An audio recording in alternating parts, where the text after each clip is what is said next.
It's pruning for accelerated growth. What do I mean by pruning for accelerated growth? It's not attaching yourself to an identity or not attaching yourself to an education that you've received that you think you know is all, or that you identify as just this thing. You are so much more than what a label is, than what a diagnosis is. You are way more than that. And so it's letting go of labels and identities, detaching from them and being open to expansion. I might have been doing the wrong thing, or at the time it was what I best understood, but now I know better. The health I was told that was good for me 10 years ago is not so good for me today. We want to be open to being pruned, pruning back our neural networks and relearn and allow them to expand and thrive. Have an open mind to keep learning and be willing to unlearn and relearn. It's key for accelerated growth and to thrive. Welcome back to the Joyful Mate podcast. I'm your host, Anthony Harcher, your Joyful Journey mentor. The purpose of this podcast is to bring about more joy, fulfillment, and happiness in your lives. Today, we're going to cover an aspect I'm talking about in my book. Yes, I'm writing a book, and this chapter is on your mental health garden. So how to nurture your mental health in essence. So there's 4 components of the mental health garden, and I'm going to walk you through the components in order to ensure your garden flourishes and thrives. So first concept is planting yourself in the right environment, right? So with plants, if they're put in the wrong environment, they don't thrive. In actual fact, they will wither and shrink and eventually die. We're pretty similar, except we're mobile, right? We can actually move if we don't like the environment. So it's really about making sure that you're in an environment that takes you to that flourishing state, that lifts you up, that ensures you're thriving. So these are not environments that allow you to be static and stuck. They're environments that actually pick you up and allow you to flourish and thrive. So you want to look at this in terms of your life, in terms of where you live, your environment around your neighborhood. Do you like that environment? Do you feel connected? Do you feel that you belong in that neighborhood? It could be the school you're going to, or the university you're going to, or the workplace that you go to.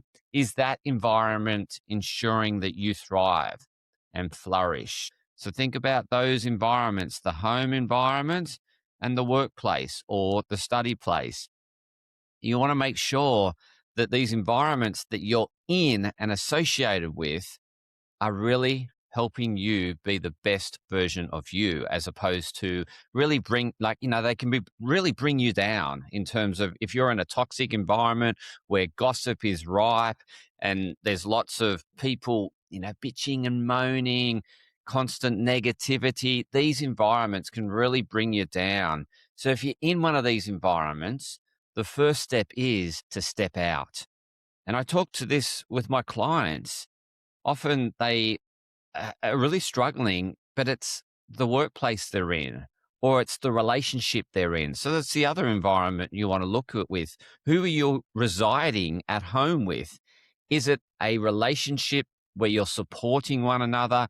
But there's an element of challenge there too, to help each other grow, but it's not the challenge to bring you down. It's the challenge to lift you up. So are you in a home environment where you feel well supported, you feel safe, you feel that life's in a flow state as opposed to this stuck state or this spiraling backward state? So I want you to consider your environment, both your home life, your relationships at home, your workplace, and your relationships around your workplace. This leads on to the second area of your garden, and it's your fungi network. Yes, trees and plants are connected via fungi. Yes, fungi serves a purpose. It isn't that horrible thing that you want to get rid of. It's actually a way in which trees communicate and plants communicate amongst one another. And it's the way in which resources are reallocated so that if something is dying, that resource can be redeployed to help something thrive. And it's like parents giving resource and energy to their children. Yes, it may take it from you, but it lifts your children up. And the fungi network are like this. They're that entanglement around you. And so this is where your relationships come into it. I sort of merged the first two together, but I was leading into this one, your fungi network. Your fungi network is a network that ultimately supports you, but challenges you as well. But the challenge is is to essentially help you go to the next level, to help you get out of your comfort zone. It's not challenge that brings you down, that tries to belittle you or undermine you. It's that challenge that rises you up. So it can be a challenging statement. It might be confronting. However, it is there to lift you. And so you want to, have this environment where you've got your fungi support network that's enabling you to stay connected, well connected with life and the world around you. And you also want the fungi that is also taking energy for you, but giving back to society, giving back to someone else most needy. And so it's this network of entanglement around you where you're doing social good in terms of giving yourself and your energy to others to help society and the benefit of society, but also helping others around you and challenging others around you to help them thrive, to lift them up, and being there when they need support. So the fungi network you want to look into. Have you got a network of reliable people that can support you in times of most need? And you have a reliable network that will lift you up when you're looking to step out of your comfort zone. So making sure you've got those networks around you. If you don't, start making steps to building those networks, making sure you have that safety net, that support net.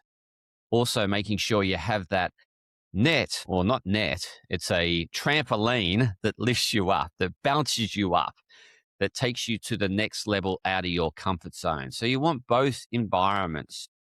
You want both networks to be supportive and helping you thrive. We thrive when we get challenged and step out of our comfort zone. So you don't want people around you that just agree with you. You also want another network. Like, it's okay to have people that agree with you and very supportive in times of need, but they're not going to help you grow and thrive. In actual fact, they will make you stuck. So you want another network of people that is constantly challenging you, making you step up and step out of your comfort zone so you can thrive. Then the third area of your mental health garden is your natural light and hormetic stress, right? So this is us being connected with our external environment. So it's not us insulating ourselves from our external environment. It's receiving information from our external environment. So this is light information, light from the sun. This is a wind and temperature exposure. So this is getting exposure to temperature in terms of coolness and heat. So our body reads the environment and then works out what it needs to do in order to best adapt. We are adaptive creatures, okay? So we're born to adapt. And so we want to be exposed to the natural environment so we can constantly adapt and be in sync with the natural environment. It's so important we stay in sync with our natural environment because then we thrive. We're in symbiosis where the environment's helping you and you're helping the environment. So it's a symbiotic relationship. But it's really important that we get outside, spend time outside and maximize our time outside so that our body can adjust and understand what time of day it is and what to do, or make sure it's doing the right thing at the right time of the day. When we're in sterile environments, such as indoors, which has the same lighting frequency all day, the body gets confused because there's no change, there's no variation.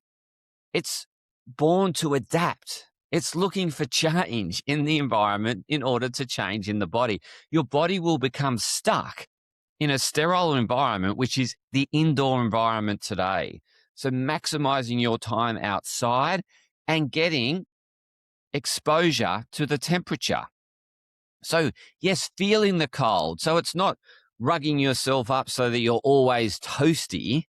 It's important to just get some experience, that deliberate cold exposure, they call it, in order to let the body know that it's morning time or evening time. You don't need to get hypothermic in terms of that process, but it's just getting enough exposure to let the body know that it's the morning time, and it can tell it's the morning time through natural light and the temperature at that time of the day. So mornings and evenings are cooler than the middle of the day. There's more blue light in the middle of the day and less blue light at either end of the day. There's more red and orange and yellow light at either end of the day. And so we need to pick up those signals from the environment in order to be in sync, to make sure our body's in sync with the environment, and it can thrive by being in sync. When we get into sterile environments, the body gets stuck. So if your health is stuck, one of the quick solutions is to spend more time outdoors. But don't do it silly in terms of like in the middle of summer, being out in the middle of the heat, in the middle of the sun with maximum UV. Again, it's gentle exposure over time. It's not all or nothing. Zero to hero. So if you're only spending a couple of hours outside a day, I hope you are, then maybe increase that to 2.5 hours and then go to 3 and then go to 4. It's just that incremental nudge for the body so it can just get more exposure over time. I'm always looking at ways in which I can maximize my time outside. So I've set up workplaces outside that I go around to for various parts of the day.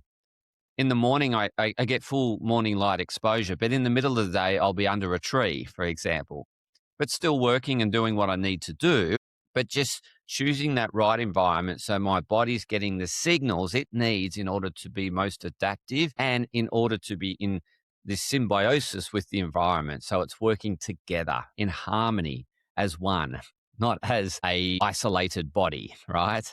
So get outside more. And lastly, it's pruning for accelerated growth. What do I mean by pruning for accelerated growth? It's not attaching yourself to an identity or not attaching yourself to an education that you've received that you think you know is all, or that you identify as just this thing. You are so much more than what a label is, than what a diagnosis is. You are way more than that. And so it's letting go of labels and identities, detaching from them and being open to expansion.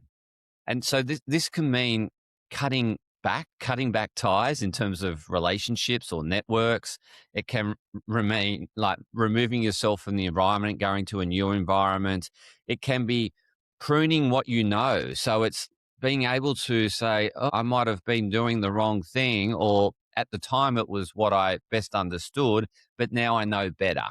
And I constantly see this with health. The health I was told that was good for me 10 years ago is not so good for me today. But I'm evolving with the science. And we want to be doing that all the time. We want to be open to being pruning back our neural networks and relearn and allow them to expand and thrive. And so you want to have this constant open mind, this constant L plate in relation to learning. When we're constantly learning, it feels so amazing. There's just so much you realize that you don't know, and you just go into all this curiosity to want to know more. So have an open mind to keep learning and be willing to unlearn and relearn. It's key for accelerated growth and to thrive. Otherwise, if we think we know, or we get attached to a label and think we, identify strongly with that label can leave us very quickly. You get you could get redundant, you could get divorced. Things can happen very quickly, and all of a sudden you're lost. So if you start to detach from labels and start to embrace the openness of life and be open to learn and connect and be not just, it's more just allowing things to be and seeing them as they are. So this is really a process of seeing the world as it is, as opposed to just seeing the world as you are. And this is a process because we need to be open to expanding our lens as to how we observe the world. And we do that through our fungi network. Our network can help us see different perspectives. By traveling the world, we can see different perspectives, experience different cultures, and it expands our lens of the world so we don't get narrow focused. The more expansive we are with our vision, the more we see the world for as it is, and we can be grateful for as it is, and the more we see people for who they are, and the more we can be grateful for who they are, as opposed to wishing the world would be different or wishing people would behave in a different way. We want to get appreciation for the way people are, who they are, and embrace their authenticity, who they are authentically. And we want to embrace the world as it is, as opposed to wishing it was as different, like wishing the weather would be different or wishing certain circumstances will be different. When you wish it would be different, what it does is delay joy. It delays happiness. If you can accept things for as they are and see the blessings for as they are, you can experience the fullness as they are, and you experience more joy and happiness in that moment. Whereas when we get judgmental and label things, then we're attached to things being different and we can't accept things for being as they are. And therefore, we delay our happiness, we delay gratitude, and ultimately we can't love the world as it is or people for who they are. So expand your lens by being open for pruning for accelerated growth. So that's the mental health garden in 4 areas. Let me just summarize those 4 areas. So it's planting yourself in the right soil. And if you're not, finding that right environment for you in terms of where you live and where you work. Secondly, embracing the fungi network. And so that is everyone and everything, but you'll need to go in baby steps. So what you want to do is build on, like establish your support network. Really important to have that safety network. And then find that challenging network, the one that challenges you to rise up, to step out of your comfort zone. So make sure you've got both in your network. Thirdly, embrace the natural environment and hormetic stresses. So that's getting outside more, in essence, spending more time outside and just doing that incrementally for you in terms of where you're at. And lastly, it's pruning for accelerated growth. So you've got to be willing and open to detaching from labels, attaching from identities, detaching from diagnosis, and be this free spirit that's open to learning, unlearning, and relearning continuously. That's the lifelong journey. So I hope you enjoyed the Mental Health Garden. Please put in the comments what you liked about it, what you'd like to hear more about in terms of expansion. And if you want help setting up your mental health garden, please reach out to me. You can book a free session with me. Go to the show notes, click on the link, book in some time with me, and I'll help you start building your mental health garden. And until next time, continue to experience joy, fulfillment, and happiness. And please share it with others that could benefit from building their mental health garden. Thank you for tuning in to another insightful episode of the Joyful Mate podcast.